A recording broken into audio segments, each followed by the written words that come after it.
بعض لوگ آپ کی محبت میں علماء کو گالیاں نکالتے ہیں، نعوذ باللہ۔ کیا آپ ایسے لوگوں کو کوئی نصیحت کریں گے؟ میں نے نصیحت بڑی دفعہ کی ہے، پہلے بھی کر چکا ہوں، اب بھی کروں گا۔ پہلی تو بات یہ کہ ایسے لوگوں کو میں اون ہی نہیں کرتا پہلے دن سے، نہ وہ کوئی میرے محب ہیں۔ میں ان لوگوں کو اکثر کہتا ہوں کہ جس طرح مولا علی کے لیے عبداللہ ابن سبا تھا نا، تم میرے لیے عبداللہ بن سبا نہ بنو۔ آپ کو پتا ہے نا، عبداللہ ابن سبا مولا علی کو کہتا تھا تو میرا خدا ہے، تو مولا علی نے کہا توبہ کر، مرتد ہو گیا ہے، نہیں تو میں تجھے قتل کروا دوں گا۔ اس نے کہا خدا جو ہے وہ موت بھی دیتا ہے، بالکل تو قتل کروا دے، اب اس کا تو کوئی علاج نہیں ہے۔ تو پھر مولا علی نے اس کو قتل بھی کروایا، عبداللہ ابن سبا کو۔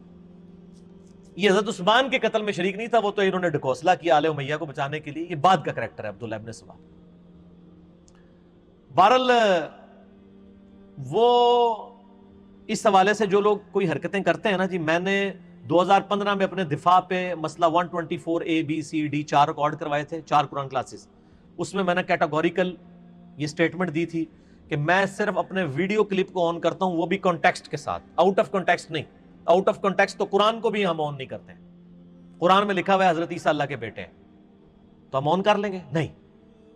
لقد کفر الذین قالوا ان اللہ ثالث ثلاثہ، بے شک وہ کافر ہیں جو کہہ رہے ہیں اللہ 3 میں سے 1 ہے، ٹھیک ہے، یعنی حضرت عیسیٰ بھی خدا ہے اور وہ اس طرح لکھا ہوا ہے کہ وہ اللہ کے بیٹے ہیں، لیکن یہ کافروں کی سٹیٹمنٹ ہے، آؤٹ آف کانٹیکسٹ میری بات بھی وہ کوٹ کرتے ہیں، ہم نہیں آن کرتے۔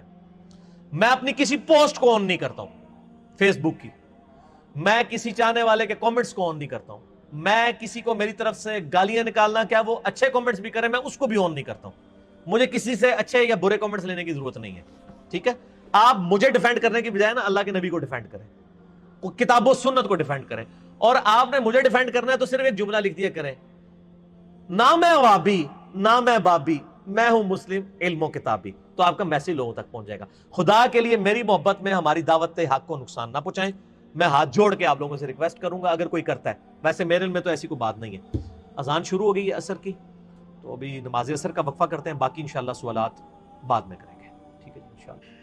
ہاں جی، نماز عصر کے وقفے کے بعد علمی و تحقیقی مجلس نمبر 14 میں ہم اگلے سوالات کو لے کے چلتے ہیں۔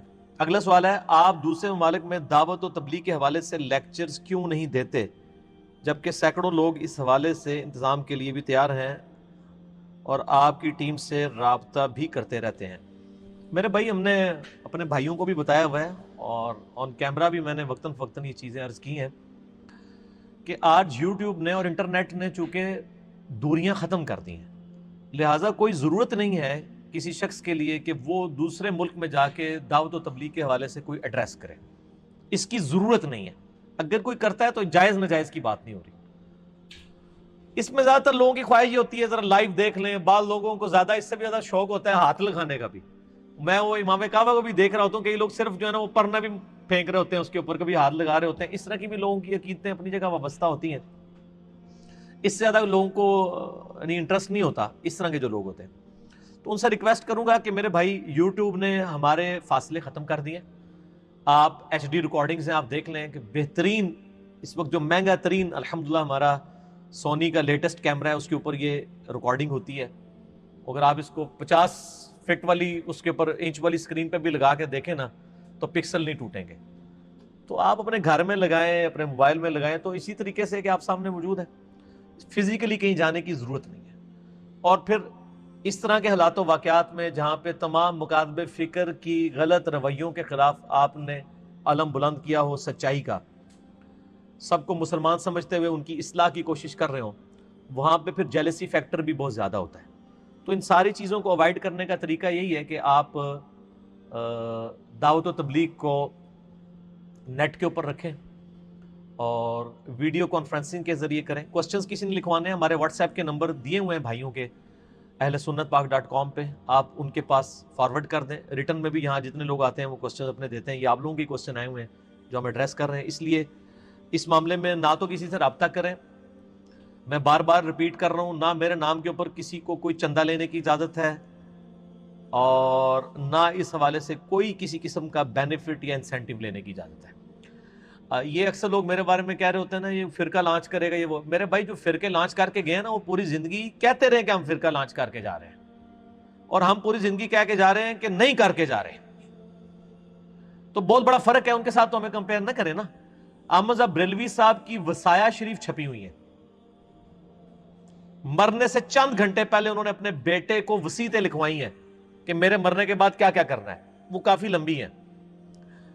اس میں انہوں نے ایک بات یہ بھی لکھی تھی کہ میرے مرنے کے بعد میرا دین، میرا مذہب جو کہ میری کتابوں سے ثابت ہے، یہ سب سے بڑا فرض ہے تمہارے لیے میرے مرنے کے بعد. سبحان اللہ کہہ دینا، سبحان اللہ. تو جو لوگ اس طریقے سے کہہ کے جاتے ہیں ان کے پیچھے فالوور پھر اس طریقے سے اس کو سب سے بڑا فرض سمجھ رہے ہوتے ہیں. اسی طریقے سے دیوبند مکتبہ فکر کے علماء نے 35 علماء نے مل کے کتاب لکھی المہند علی المفند، جس میں انہوں نے اپنے عقیدے لکھے اور 35 علماء انکلوڈنگ اشرف تھانوی صاحب کے سگنیچرز کروائے تاکہ بتایا جائے کہ دیوبند مکتبہ فکر کے یہ عقیدے ہونے چاہیے. تو میرے بھائی ہمیں ان لوگوں کے ساتھ آپ کمپیئر کر رہے ہیں جو فرقے خود لانچ کر کے گئے، کتابیں دے کے گئے. ہم کوئی کتاب نہیں دے کے جا رہے، وہی کتاب کے دے کے جا رہے ہیں جو اللہ کے نبی نے ہمارے ہاتھ میں پکڑائی تھی. وَأُوحِيَ إِلَيَّ هَذَا الْقُرْآنُ لِأُنذِرَكُم بِهِ وَمَن بَلَغَ. اے محبوب صلی اللہ علیہ وآلہ وسلم فرما دیجئے قرآن میری طرف اس لیے وحی کیا گیا تاکہ اس قرآن کے ذریعے میں تم تک بھی تبلیغ کا کام کروں اور جس تک یہ کتاب پہنچے وہ بھی اسی کے ذریعے دعوت و تبلیغ کا کام کرے. تو اللہ کے فضل سے ہمیں تو اس طرح کا کوئی خطرہ نہیں ہے، اس لیے ہمیں ہماری معذرت اس حوالے سے قبول کریں.